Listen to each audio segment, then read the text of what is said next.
ಹೃದಯಾಘಾತದಿಂದ ನಿಧನರಾದ ವೀರಯೋಧ ಅನಿಲ್ ಕುಮಾರ್ ಅವರ ಅಂತಿಮ ದರ್ಶನವನ್ನ ಪಡೆದ ಬೀದರ್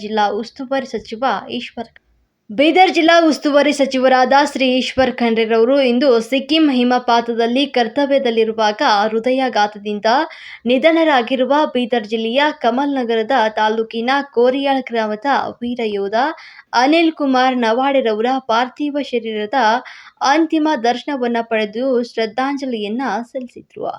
ಮಾನ್ಯ ಈಶ್ವರ್ ಖಂಡ್ರೆರವರು ಈ ಸಂದರ್ಭದಲ್ಲಿ ವೀರಯೋಧ ಅನಿಲ್ ಕುಮಾರ್ ಅವರ ಕುಟುಂಬದ ಸದಸ್ಯರಿಗೆ ಧೈರ್ಯವನ್ನು ತುಂಬಿ ಸಾಂತ್ವನವನ್ನ ಹೇಳಿದ್ದಾರೆ.